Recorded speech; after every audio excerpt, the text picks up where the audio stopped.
for communities of color. There was a grant for organizations of color to apply to be able to do training for communities of color.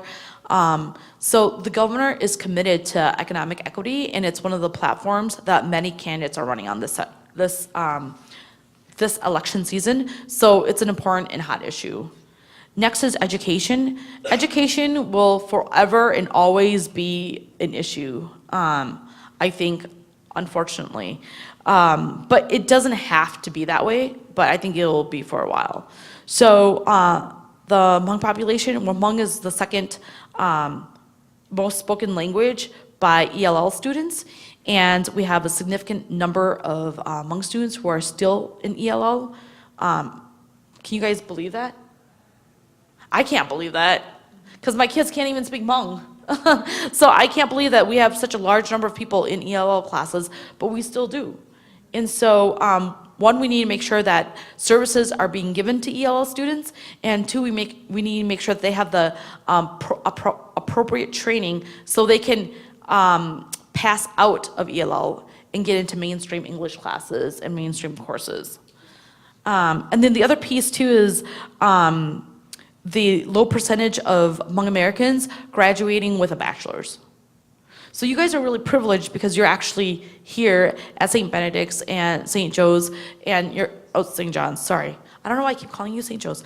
At St. John's, and hopefully everyone in this room will be graduating, but I know that Hmong boys at the U of M have one of the lowest graduation rates. So many Hmong American boys get into the U of M Twin Cities, but they don't graduate. And so we need to make sure that we help each other, that not only do you get in, because getting in is just the first step, but graduating is really what's important. Because even if you don't graduate, you've still accrued student loans and you still have to pay them, regardless of whether or not you graduated. So I'm preaching to the choir, but tell your friends, if you're not really serious about graduating, don't go and get those student loans, because you'll be working your McDonald's job to pay for your student loans. It won't ever go away.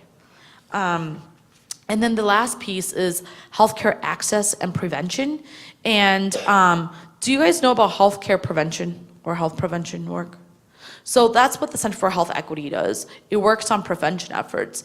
We don't provide health services, but we talk about the conditions in which you need to be healthy. So you need good paying jobs, you need safe neighborhoods, you need to have access to healthcare is only 10% of what determines your health. The rest, the other 90%, is really the social, economic, and environmental factors that contribute to your health. So even though I have health insurance, it doesn't necessarily mean I'll be healthy if I don't have a good paying job. If I'm under tons of stress, if I don't have food to eat, if I don't have a house, it doesn't mean anything. So the prevention piece is really talking about the conditions that you need to be healthy so that when you have healthcare access, you can actually recover and be better. And some of the statistics is that Minnesota is ranked as number 6 in terms of the healthiest state in the US. But in terms of health disparities, Minnesota is one of the worst in terms of health disparities. We have the highest infant mortality rate among American Indians and African Americans. We have the highest rates of strokes among Asians. We have some pretty horrendous health disparity statistics. Let's see. And then also, there's another statistic that says, and I'm not even pushing my slides, I'm sorry about that, guys. I got too excited here.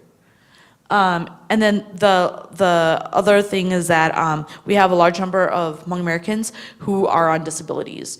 And that means that they're gonna be stuck in the cycle of poverty forever. So we need to be able to have resources for individuals who have disabilities to be able to either break that cycle and not have to remain on disability services, or programs that will help them to be somewhat self-sufficient. So that's the quick rundown of our 3 issues. But since we've been working, we raised close to $10,000, and we sent out 100 applications to candidates, to campaigns to have them submit an application for our endorsement. So we not only give them an endorsement, but we also give them a financial contribution. And this year we've only given $250 per campaign. And so we endorsed last week, Wednesday, we endorsed 24 candidates after reviewing all their applications. We endorsed 24 candidates, and they are from the metro area and also some of the first and second ring suburbs. And this photo is a photo of the executive committee members as well as the candidates that we endorsed. And some of the, not everyone was at the event, but some of the big name legislators that we endorsed was Representative Paul Thiessen. Are you guys familiar with him? When the DFL was in the House, the majority, he was the speaker. And the speaker is the highest position in the House. And then Scott Dibble, who's a majority leader in the Senate, we endorsed him. So there are quite a few folks who are in positions of leadership that we endorsed, and also folks who are new candidates that we endorsed. So this is the discussion period. And I thought to start off our conversation, I would ask you guys, a few questions. So do you guys know how our government decides our budget in Minnesota? You guys know one thing that happens at the state capitol, right?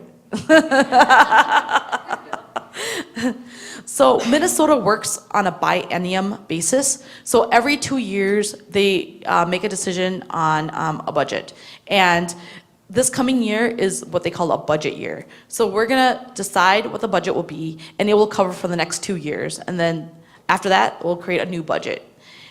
But in order to decide how to create the budget, the Minnesota Management and Budget Office, which is a state agency, has to tell us how much money we made. Like, how much money do we collect in taxes? So what are our revenues? And so once they tell us how much money we made, the legislature has to then decide, well, if we have, let's say, $3 billion, which is small. If we have $3 billion, what should we do with $3 billion?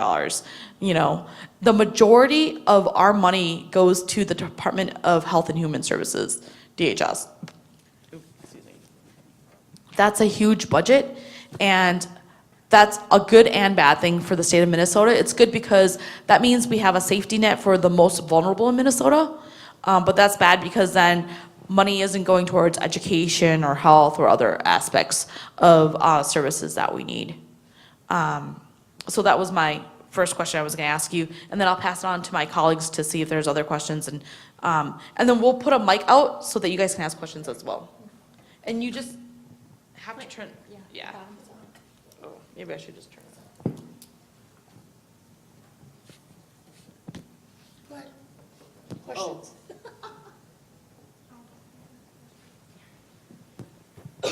Okay, so you were talking about education and ESL students. So my mom is a ESL teacher at Park Center in Brooklyn Park, and so I was just wondering how do you, I don't know, how should we start this process, or how to, because you said that the students don't even know Hmong, but they don't even know English to the point where they can be in English classes. So how do we get that? How do we resolve that?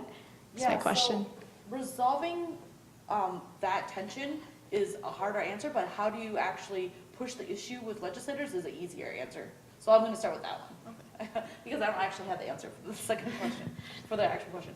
So one of the candidates that we endorse, his name is Senator John Hoffman, and he really believes strongly in education, and he believes strongly in supporting ELL classes and ELL students.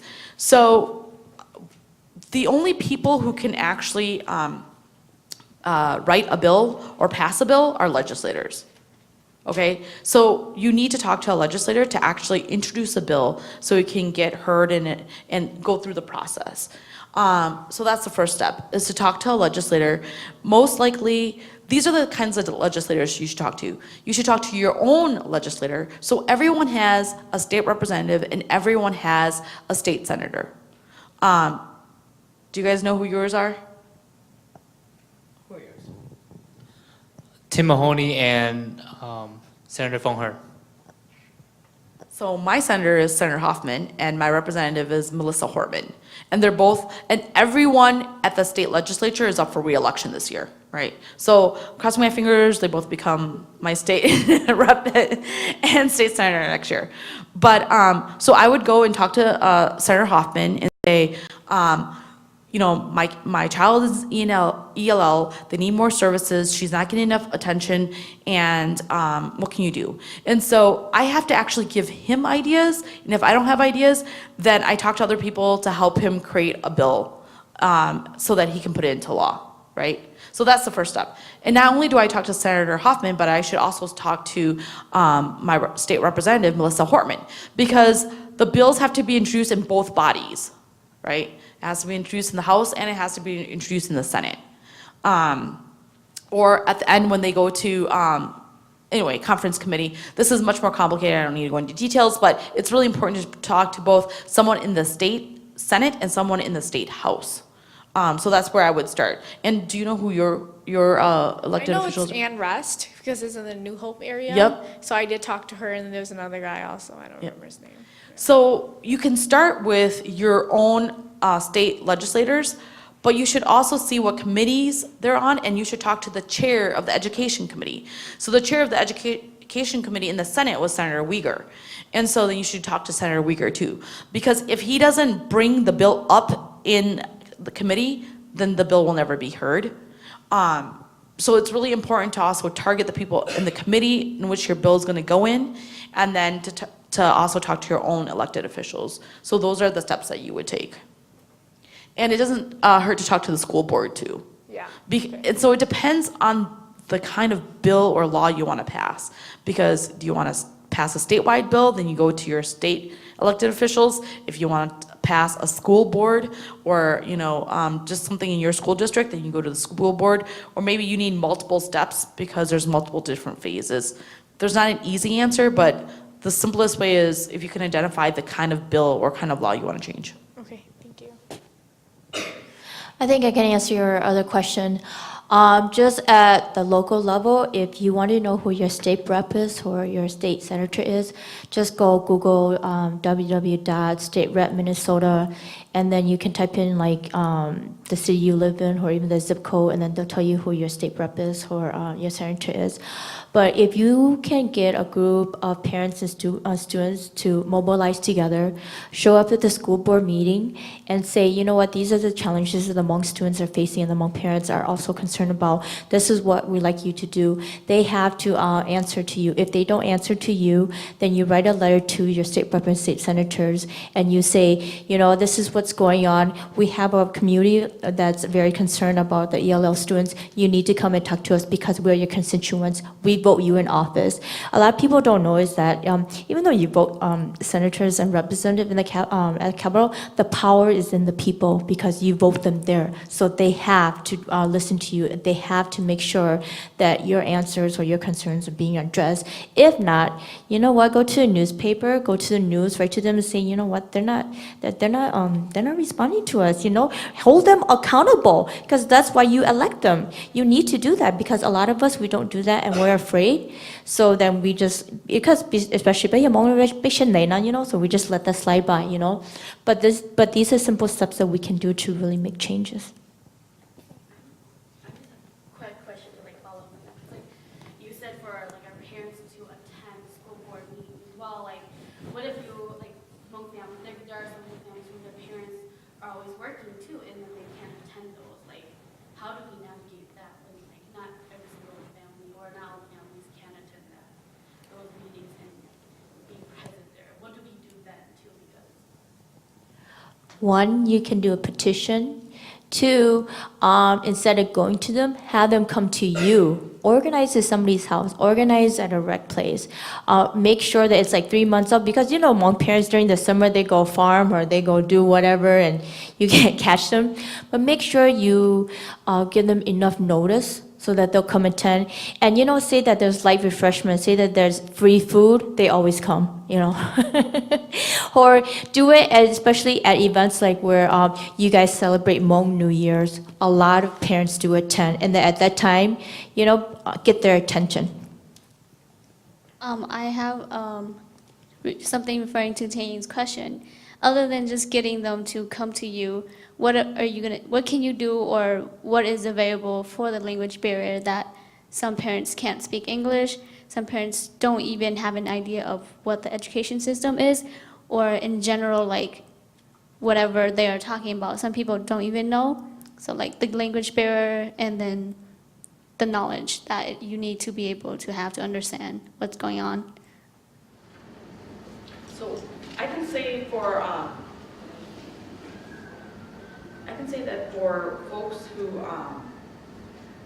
our challenge is really not really, the challenge that we've experienced is really not for parents who can't speak English, that deters them from wanting to go to meetings, right, because they don't understand the meeting.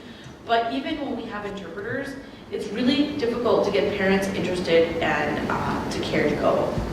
So I know that when there are school board meetings, interpreters are available to translate. I know that there are personal phone calls made to parents to attend these meetings, but Hmong parents, it's so difficult to get them to be engaged and to feel like part of the process, that even if you offer all these different services, it's still very challenging to get them to go. And part of it is because a lot of them are working, right? So if they worked all day and then they only have the evening, they don't spend another 2 hours at another meeting. So it's also changing the mindset of our parents to say, you know, I know that you're really busy, but if you spend 2 hours to go to learn a little bit about your child, it'll make a huge difference. And I know that for my daughter, so my daughter doesn't speak Hmong. She understands Hmong, but she doesn't speak Hmong. But she took an ELL test, and she's still an ELL. Like I think she didn't pass by 1 point or something. And so I asked a question, I go, even though she didn't pass, do I have to put her in ELL? And he's like, no, you don't have to. But do you know, many parents don't even ask if they can or they don't, if they have to or they don't have to.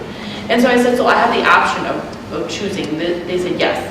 And I said, so what are the pros and cons? You know, so I walked through all the different pros and cons, and basically it was like she gets more time, more attention to help her with her reading and her writing. And I said, that sounds good. But now she's in 2nd grade, and I no longer want her to be an ELL.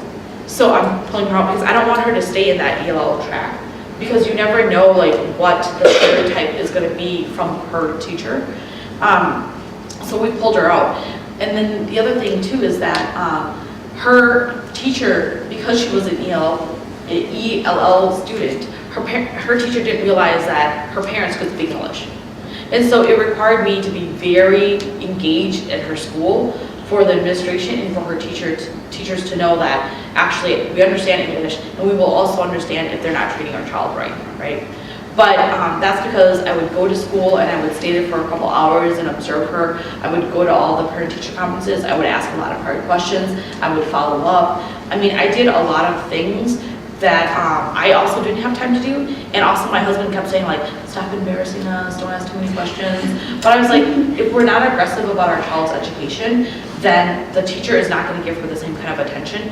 And I noticed her grades changing from the first semester, the first quarter, to the last quarter. Because so this was 1st grade.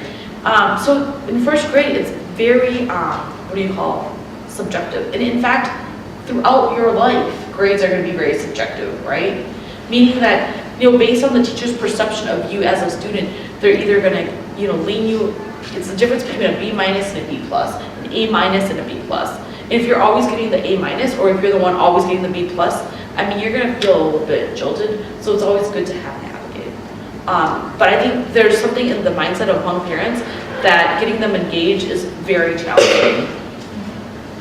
Yeah, I mean, I come from an interpreter's point of view and a parent's point of view, and my kids are grown up, they're adults, but right, when we live in White Bear Township, we're like one of the very, very few Hmong families there. And my son, I think they thought that he didn't speak a lot, so they wanted to put him to transfer to a different school to take ELL, but when he went there, he didn't speak Hmong either. So they had to transfer him back.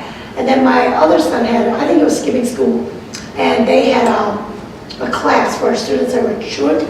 So they sent me to this class in St. Paul instead of White Bear, because they thought that I didn't speak English. So when I went there, one of my staff interpreters was there to interpret, And I was shocked. I mean, I was completely shocked. And so what I did was I stayed for the program, but I came home and I wrote a very long, nice letter to the superintendent of White Bear Lake that I thought that it was, I would say racist, but it was unfair of them to assume that because my son's name was Xiong, that his parents would not speak English, and they would send me to this course in St. Paul, where as a matter of fact,